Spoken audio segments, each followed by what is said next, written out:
So, I want to talk about Ring of Elysium because it's a very curious title in the Battle Royale family, but it's also in a very interesting state in its current form, and personally, I'm not sure about its future, and it may have clues about how Battle Royale games go forward.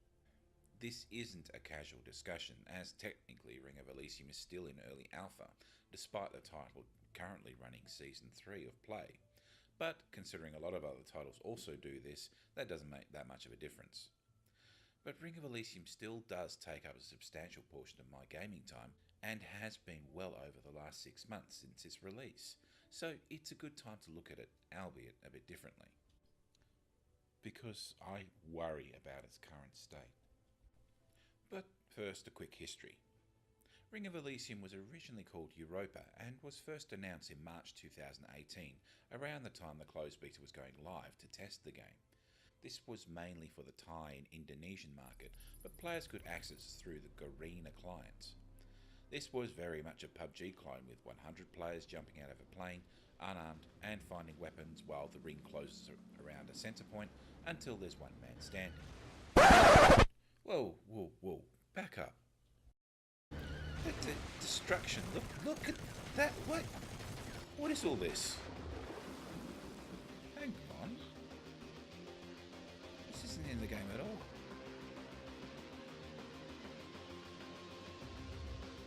That was nice. Look, you can take... What? That's... Oh, what? Look at this. Night vision. What the... I want to play this game.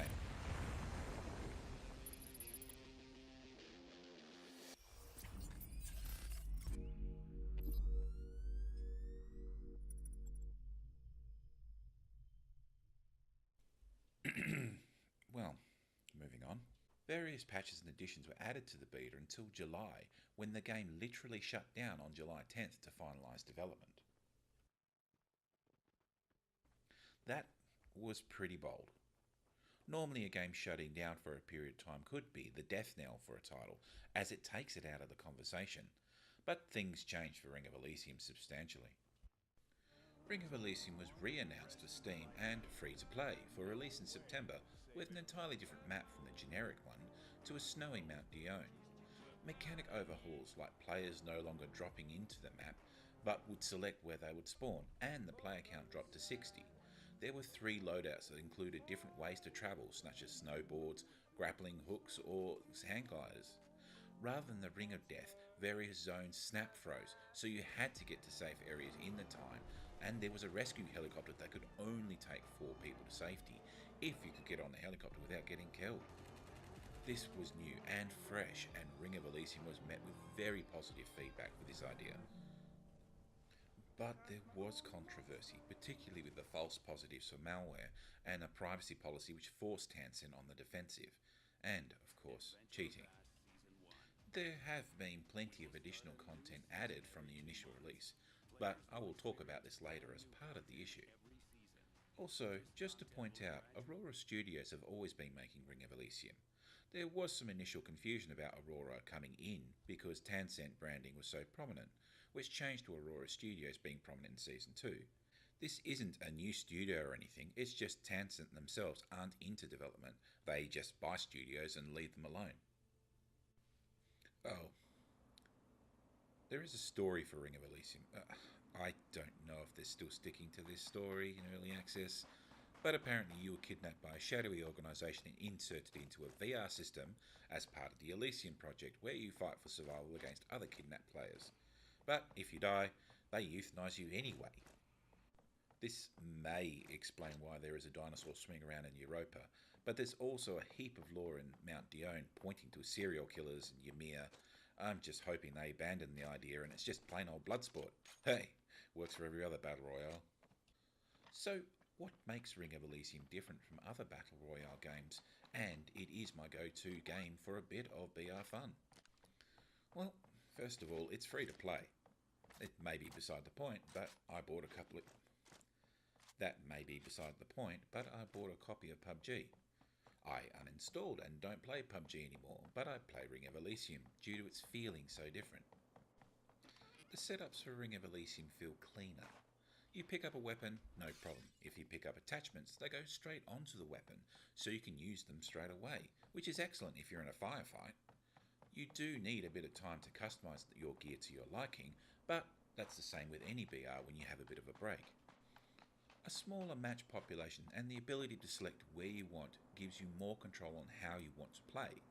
You can see where other players are spawning, so if you want some quick play aggressive matches, you can. You want to hang around the periphery of an initial firefight, you can. Or if you want to keep to yourself and play survival, that's up to you. With only 60 players, despite a larger map, it feels a lot more tactical and firefights are more engaging. Audio.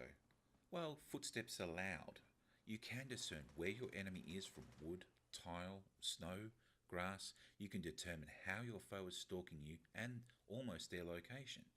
You can discern gun types based on fire and distance, how players are moving, whether they are snowboarding, biking, or grappling hook. Though I will admit, this took time for Aurora to get right, and there were some serious problems early on that really disrupted gameplay.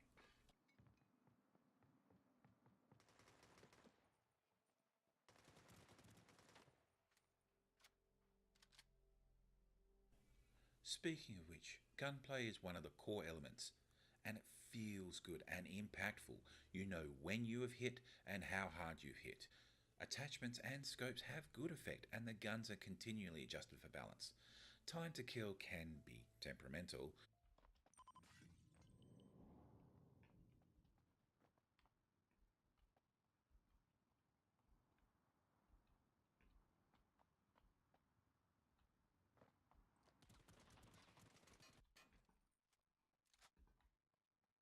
but nearly all guns can be used in combat. It also allows your skill to shine through via aiming gunplay rather than just spamming the fire button. The quick spot system was one of the first things that stood out for Ring of Elysium. Like the battlefield spot system, you could mark a point where an enemy is hiding for your team if you're not able to communicate, or you could set a marker on the map to investigate for loot or set up defense. This would later be eclipsed by the superb Apex spotting system, but this was groundbreaking for Battle Royale at the time. And while this doesn't sound like a positive, things never go to plan. You can pick a spot out of the way, equip some decent gear and ammo, and then plan to survive. But the first zone is called, and you realise you have to travel a long way to get safe. Now you have to figure out transport, where to get to, is there shelter? Can you still do your dailies or weekly challenges, or are you missing a weapon kill? An airdrop could suddenly fall near your area. It's going to attract attention, but the rewards and the loot could be worth actually going there.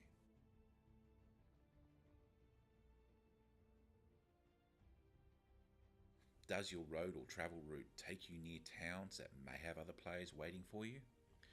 Do you have a weapon advantage? Then there is the inevitable weather changes that can give you cover but can also mask your opponents. And finally, will you be close enough to get that seat on the helicopter, or do you need to be ready to engage the last of the survivors to get on board? Ring of Elysium feels like proper survival. So, what is the problem? Ring of Elysium debuted on Steam with respectable numbers, peaking over 50,000 concurrent players. Everything was new and people were figuring out systems. Bugs were being fixed and performance was improved somewhat. But in October, the developers were suddenly dealing with the influx of cheating and the rumours of privacy and malware issues, and the response was clumsy at best. Crates were introduced with the single currency, and you could earn clothing rewards, which was kinda cool. Until you discovered you could actually own duplicates of the same clothing, and there was no conversion. Crates became a dice roll if you actually got something new or a duplicate. This was very frustrating to any new players. So, October, the player base did take a hit, which is natural for any new release, particularly free to play. It wasn't bad, but wasn't great. The anti cheat measures had some effect, though there was compensation for an unacceptable amount of false positives. November saw the official Season 1 begin, and all stats and leaderboards for the pre season were wiped. Yeah, gone. This was a bit of a surprise that all your hard work was wiped, but oh well. Let's see how things go. Season 1 saw new character models and gear skins. Ring of Elysium calls this content. However, what happened is that the crates and credits became worthless overnight in favour of new e-points. You guessed it, paid currency. The Season Adventurers Pass came into effect that actually locked weekly challenges behind a paywall, which was a bit of a shock. The push to monetisation was particularly aggressive. Oh, sidebar. The developers actually said they would address the crates, duplicates and old credit systems. That was in November last year. In any language, this is a broken promise. The November 10 patch, which affected character models, view and cosmetics, was a particularly low point, which the developers officially apologised for.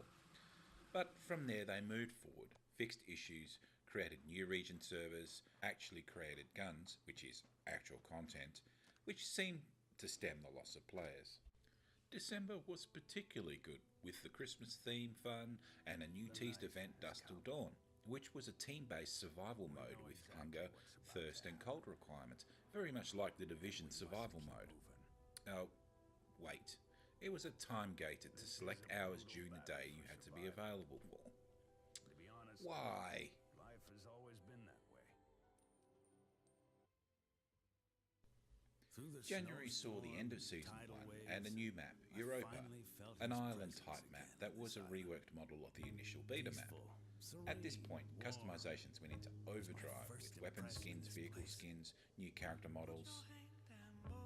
Suffice to say though, the new map was not well received, as Ring of Elysium seemed to have lost its uniqueness with the Mount Dione map. Lots of the map was water, which was only used for transport, and was pretty much instant death if you were caught in the water. And the map felt more in line with any standard PUBG map. What was more, there was no rotation of maps, along with learning new movement systems of the bike and the grappling hook. Maps are the cornerstone of any battle royale. This was going to be a problem. But the devs were responding and the new map kept some interest. February was when things changed. Some legends fight for fortune, others answers. But we shall all be forged in the glorious realm. Mirage, quiet. Path, are we clear? This is my favorite part. Exciting! Apex Legends hit February 4th, which was a faster, new approach to Battle Royale. I mean, hell, even I jumped in for a bit. And something happened to Ring of Elysium that made matters worse. Matchmaking was a problem on the North American server. So the team disabled solo games on the NA server and only allowed squads. It also seemed that weekly challenges started focusing on squads to the detriment of people playing solo. This was not the case on the Asian server, so the community became outraged and the population went sideways as solo players moved to the Asian server. The response was to open solo play on the NA server at certain times again. And this is a strong point, that if your matchmaking is broken, people will instantly stop playing. Players were clamouring for the ability to play old maps still, yet cosmetics and silly accessories were still being pumped out.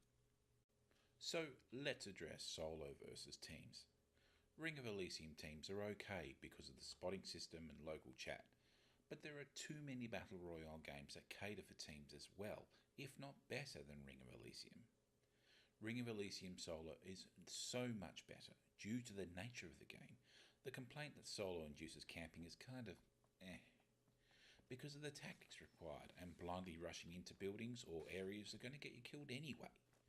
The way Ring of Elysium killed solo play, then tried to time it, was a major mistake. Aurora were at least being aware that things had come to a head, and even offered a challenge to earn the Season 3 pass free, but it was shocking how quickly the player base dropped in a month. Season 3 launched on the same Europa map, but with more interactivity with the underwater treasure areas. There was a brief hiccup when, as a fun event, the drop zone system was re-implemented, but quickly removed as the one thing the player base never asked for. Season 3 is better in a sense the map is a bit more usable and interactive, with waterways actually having content, that's not skins, and finding stuff. The new timed currency is garbage mobile game knockoff, but no surprise at this stage. Sorry, I'm just going to interrupt this for a sec because I didn't actually realise until I was watching this video. The treasure chests, you can only take one of each currency. I thought each person got their own currency, but you'll notice that I took one diamond and one coin and one pearl.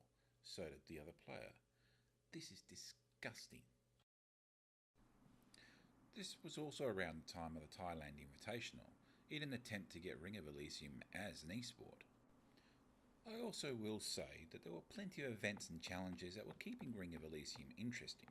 Developers are responsive and working on bug fixes and client updates to improve performance. I've seen dev posts on Reddit and try to engage the community, and considering the amount of character models and skins on players, Aurora should be making money. So why is the population collapsing? We can obviously look at Battle Royale fatigue or other BR titles released since Ring of Elysium and say they've made better systems or gameplay, or have an actual better appeal. But Ring of Elysium has unique gameplay that does cater to a large crowd that like tactical cat and mouse approach. Aurora have by no means abandoned the game, and you can see the quality in the content they have put out so far, but they are looking at things in the wrong direction. So, as I pointed out at the start of my video, the game substantially changed from its initial concept trailer and the beta, which is kind of expected, and I can appreciate technical and engine challenges that may force a developer to change direction.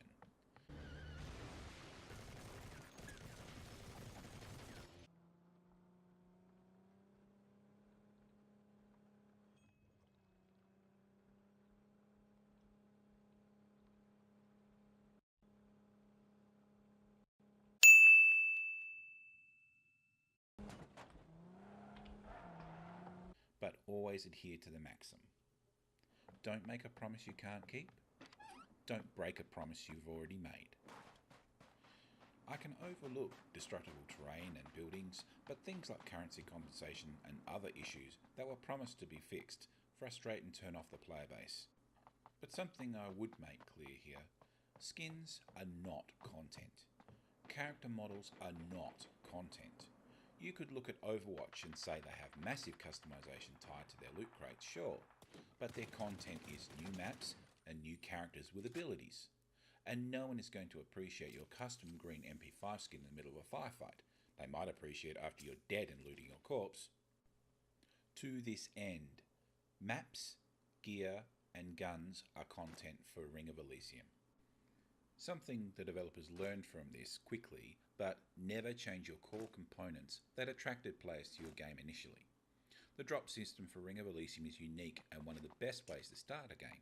The fact that it was briefly changed that caused so much backlash is case in this point. Now, on guns, I can understand some guns have tactical advantage, but quite a few are locked to the airdrop system. And they have their own specific ammunition. Okay, that's fine.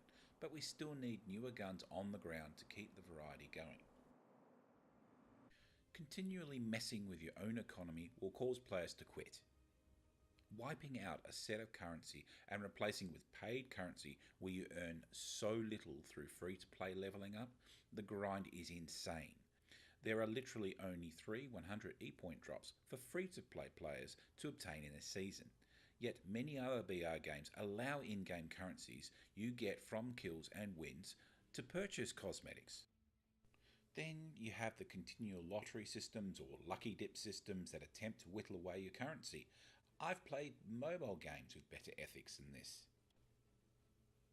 Also, time-limited event currency with no conversion is garbage. 3 time-limited event currencies is outrageous. Nice that you can actually earn this currency with wins this time around, but it hardly improves morale and player count, and this is one of the worst aspects of gaming. This, coupled with a draconian gated daily and weekly challenge system, my personal experience too many times is I've managed to scrape my 3 weekly challenges, and that's it. I'm done playing for the week. I can build up my daily challenges and wait for the next week to unlock. I can play something else that rewards me for my time without cost. I'm sure I'm not alone in doing this. If you think about it, if the free players don't play, how does this affect the population? Speaking of which, Actually gating your content is ridiculous. The current situation now is you can still play the old map Mount Dione for 2 hours per day at a certain time, in squads. Why would people bother? There is a distinction of gating your actual content like maps and time-limited events. Time-limited events within the current content gives players something to work for. Restricting your actual content aggravates your player base. So where does Ring of Elysium go? Despite the negativity, I can certainly see Ring of Elysium having a place in the Battle Royale family. Aurora do seem to be working hard to provide balance and content, and what is in place so far is good, grounded gameplay. They are worried about the player base, and that much is clear. But the grip around monetization certainly needs to be relaxed. Now, I can certainly accept the point that a season pass is only $10, and you can make your E-points back over the season. That's true, but you can only squeeze $10 out of a dwindling player base so much. And those E-points are basically cosmetics. Ring of Elysium is unique in that there are no proper character unlocks like Apex. Apex gives you an opportunity to unlock content. And on that point, players will play the content they like to play. They will happily queue for that content. Players will understand that queue times will be longer at this point due to the population, but time limiting original content and essentially breaking matchmaking to force shorter queue times is the wrong way to go about it. Let the players decide. Some people may not like your new content, but forcing people to play your way is not the way to go about it. I will play Ring of Elysium certainly for the foreseeable future. The gameplay and time requirements are great for me, and certainly would be great for any casual player that wants to try Battle Royale. But let's hope the future changes and directions of Ring of Elysium lets players enjoy the content and cosmetics that were taken time and effort to put into it in the first place. The next few months are pivotal for this title, and I fervently